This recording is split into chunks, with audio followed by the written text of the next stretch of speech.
Are we ready? Yes. Good. Okay. Well, good morning, everybody. My name is Josh Devine. It's Josh. The last name is spelled Devine, D-E, capital V as in victory, I-N-E. I'm a public information officer for the Tennessee Bureau of Investigation. We really appreciate your continued interest in this story. Let me just say that.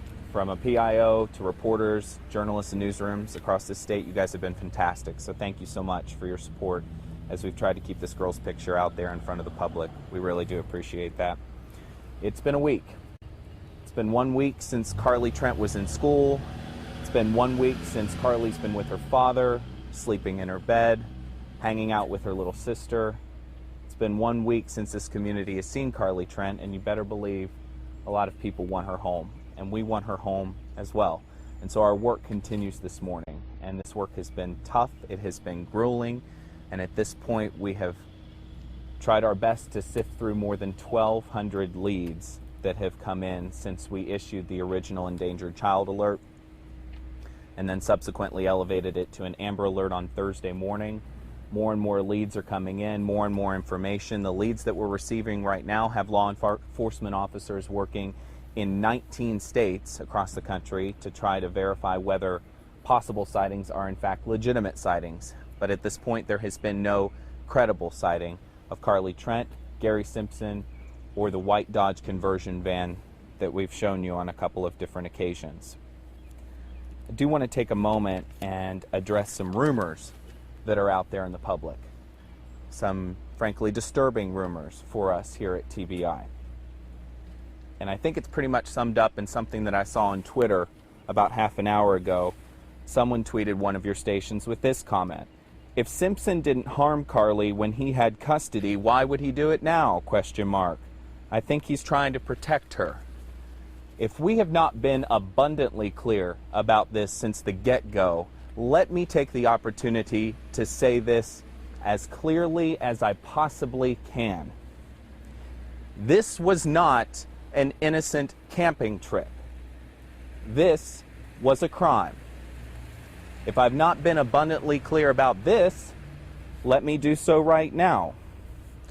We realize Gary Simpson is Carlie Trent's uncle by marriage. But we have credible information that Carlie Trent is in imminent danger of serious bodily harm or death. That is why we issued an Amber Alert.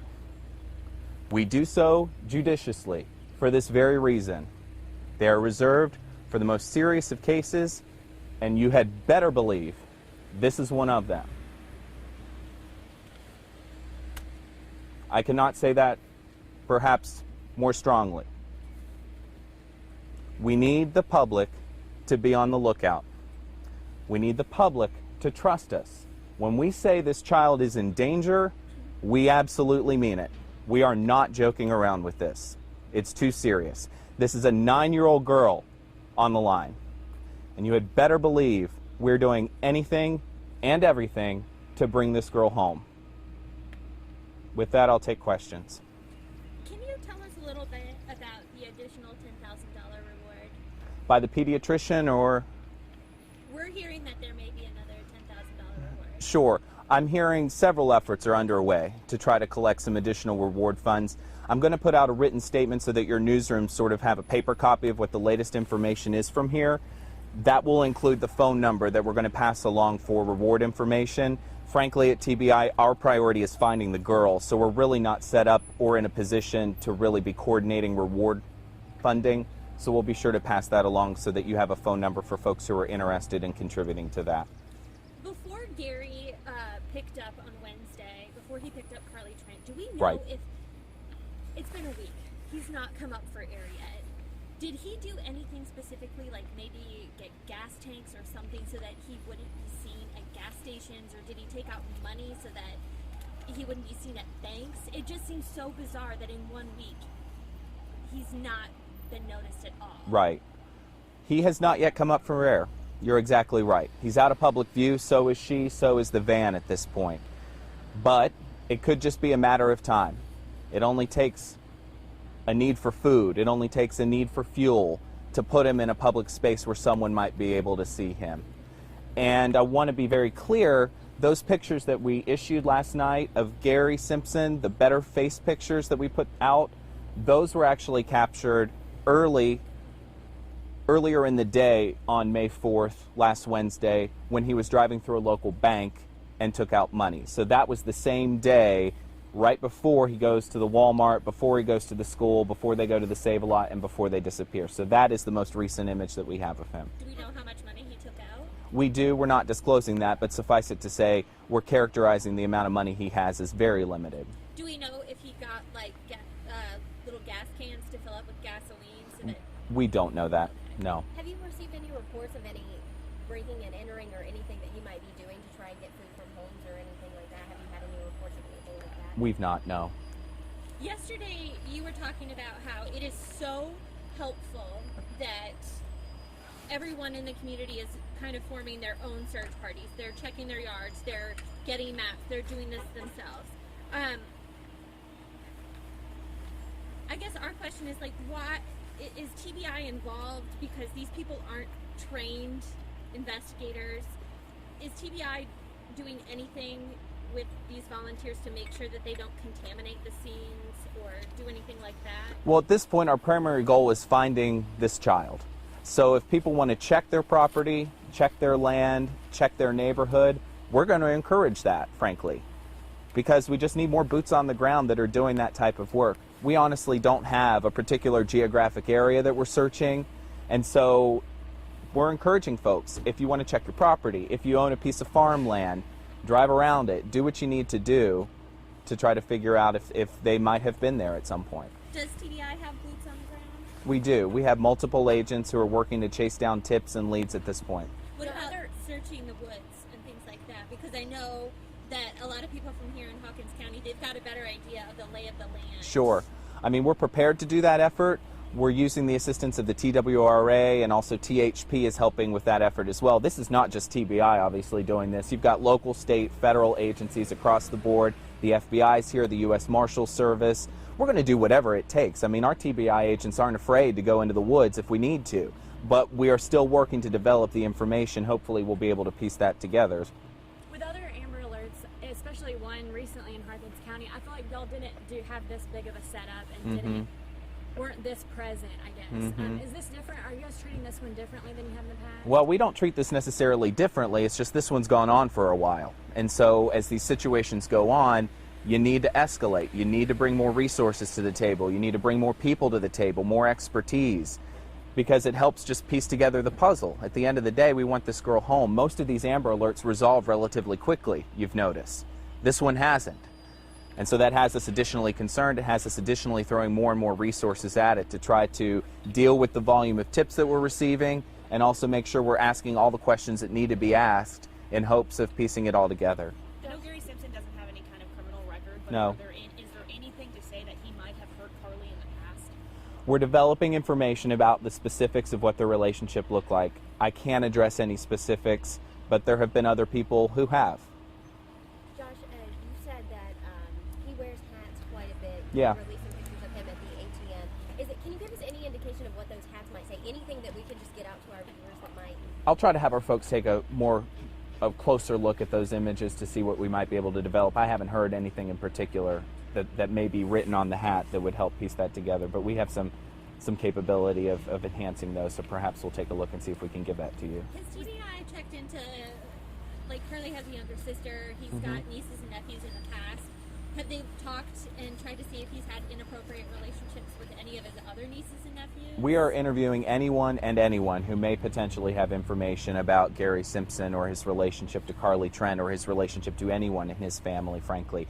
And that's important to note. I mean, our priority is not just finding this girl, but we might need to develop something in the relationship or the history that got us to this point that'll help us find the girl. That's why you've got to pursue all the different angles at the same time. Was there something that Gary Simpson said specifically that would make you think she's in danger of death at this point? Not necessarily something he said, no.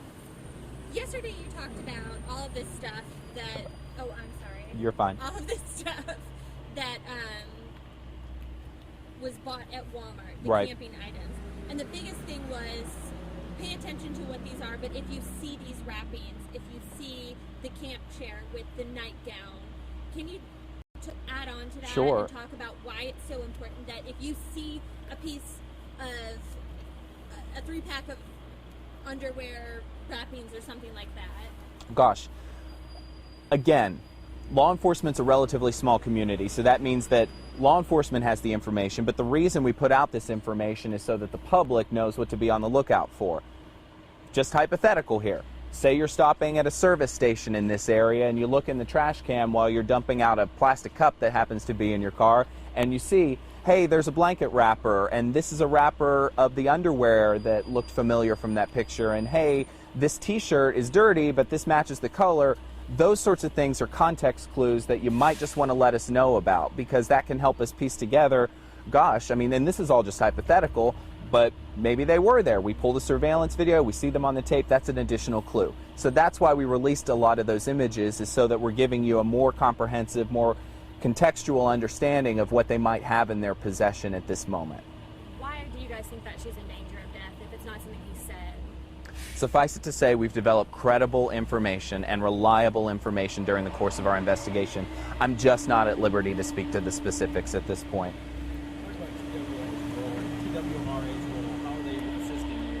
Do you want me to wait for that or go?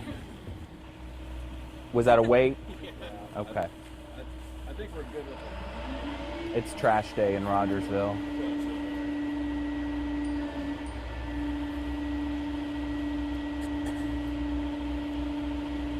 Terrible timing, I apologize.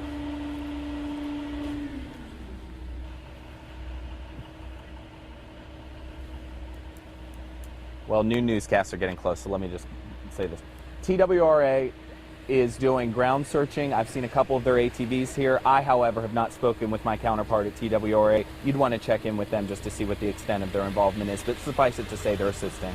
Can you tell us what the U.S. Marshal Service is doing, kind of what their role in this investigation is? Their role is the same as ours, to coordinate information, be additional investigative resources, help pursue leads, all of that working together. It's just bringing more manpower to the table. How is today's rain impacting this search, especially on the ground and also for... Well, certainly it makes it muddier, but it also means that we're not able to do any kind of air searching at this point.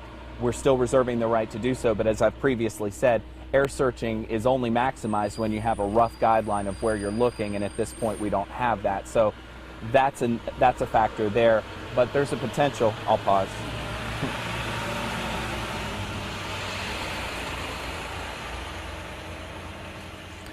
Going to say that there's a potential that the rain might actually drive these two individuals out of hiding. I mean, if they're in an area where they need to get to higher land, say, or out of a muddier area, that might push them up to a main route as they potentially try to travel somewhere else, which might just give someone the opportunity to see something.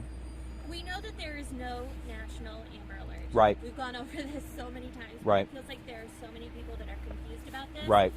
Tennessee, especially East Tennessee, we border Kentucky, Virginia, and North Carolina. Right. It's a simple question. Why have we not issued Amber Alerts in Kentucky, Virginia, Sure.